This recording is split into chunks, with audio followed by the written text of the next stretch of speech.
Nnamdi Kanu, do not treat treasonable cases with kid gloves. General Haruna tells Buhari, welcome to the news. And thank you for tuning in to listen.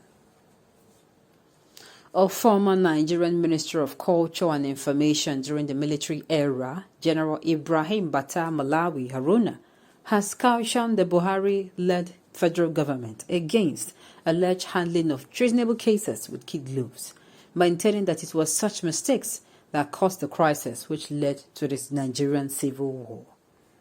Now, this is one advice I think that the federal government would take.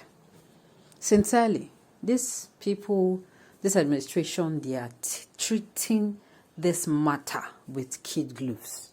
They keep treating this matter with kid gloves to the extent, as in the way they go about it. How do people who are actually murderers, these people are rapists, these people are murderers, these people commit all sort of atrocity.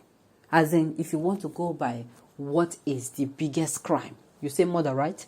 These people commit murder on a daily basis, and yet the federal government, they are looking for a way. These people will come and tell them, oh, we are sorry, and it is true that we killed, though. It is true that we raped people, though. It is true that we burnt people's houses and means of livelihood, though, but we are sorry and will not do it again. That is what the government wants. And I don't know what the agenda is. You don't pamper people like this now. These people are almost beyond you getting them. People that have sold their What do you tell about someone who fine, okay, you might want to be okay, fine. What if there's still grace for these people? But you don't get to treat them with kid gloves and allow them to treat you with hardened fists. Anytime the government come and say, these people, we are doing something about them, they are surrendering, these people will clap back at the government. By what? By attacking people. You hear 70 people died, 50 people died, 40 people died. That is it. Why do you keep on, keep feeding these people rice, mineral, ice cream, juice, and yet they keep slaughtering your own? Like, where does this happen? Where? Let me say this, no developed country, even underdeveloped, will allow these people called terrorists to operate the way Nigeria is allowing it. And Nigeria has ceased to forget that, look, this one is not a national issue. Our eyes are on Nigeria concerning this development. Tomorrow they'll come and say, nobody is coming to invest. Nobody is coming to invest. How would you want somebody to come and invest when you have shown that you do not value human life? How? Let's listen to the news in videos. The current government has to face laid down constitutional processes, the rule of law. They have to assign the functions and strengthen the institution to carry out their functions. It is disheartening that the law is not applied equally to all. As a soldier, consequent to the war, we had coup makers. They were tried. They were shot. But today, incidents and fights pointing to treason are being played around as a political game to waste other people's lives, he said. Asked to give example of incident that worried him by the anchor of a program on Trust TV, General IBM Haruna said Kanu is an example. Is it not very current? The leaders are asking that he should be released without trial and subverting the constitutional provision of the rule of the judiciary as opposed to the executive. When asked what he expected of the president on this, he said, well, he is the president, a politician. He, however, warned that if the right things were not done when there are challenges of treason, we will go back to the experiences we have of 1966, leading to civil war, loss of life, wasted of economic power, in the end, to come back and continue the game, which people want to reenact now, but it is very disappointing. On the notion that agitation for amnesty for Kanu and his likes was one way of bringing the country back together, General Haruna said, since this strategy started with the Niger Delta and so on, it is a wrong prescription. We cannot continue with the wrong prescription. He was of the view that if Nigeria should stand on trust with the fundamental interest of developing the country, such would not arise. This man is not clear. Trying to understand. I'm trying to understand, what he's trying to say. Sincerely.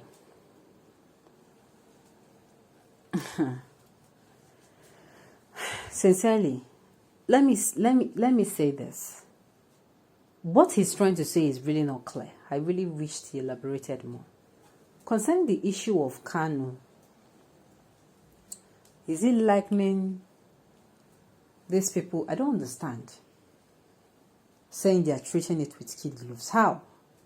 You know, it is very, very annoying that someone who calls himself a general will come out.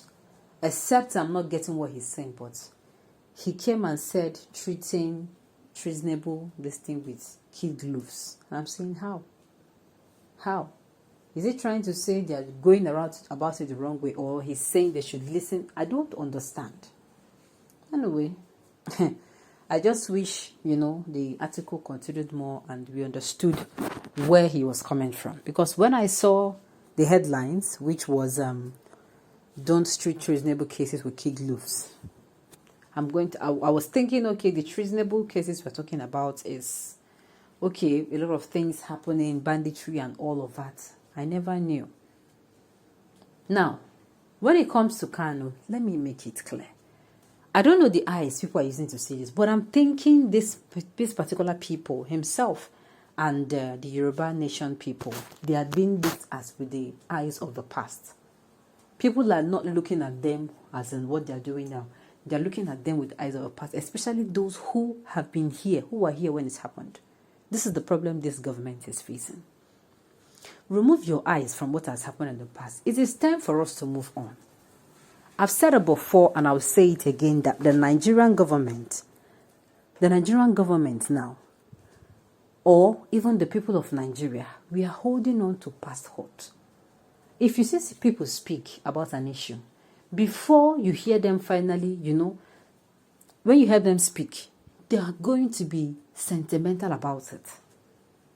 What they have heard before, what we have been told before. These are the things we keep hearing about it. For instance, now, let's say, for instance, you hear that something happened, or maybe you hear Amraba stole, and maybe you just hear, oh, the person that stole, his name was Chinonso. That is how these Igbo people, thieves, you know, there's some of them, immediately you hear the name of the person that stole is actually Ismail Audo. This is how we have so much as in baggage. It is time for us to let go. We are not going to be able to move forward like that as Nigerians. If we do not look at what is happening now, it is happening now, not the one that happened before. Not in 1966, before the war. It is time to let go of that past. If we do not, yes, it is going to be painful. If we do not, do you know that we are not going to be able to move forward? That is just the truth. So I just hope that we come together, lick our wound, negotiate. This person you are calling treason. The people that is committing more than the worst crime than the treason, they are available and they're working freely and nothing has been done to them. Start with those ones. Let us know how you mean to wipe out those people out of the face of the earth and bring sanity back to Nigeria. Then come back and let us tend to our wounds and build Nigeria again. Then we are going to listen to you. Then we'll listen to you. On those notes, we have come to the end of the news. We say thank you for turning in to listen. And until I come your way next time, enjoy the rest of the day.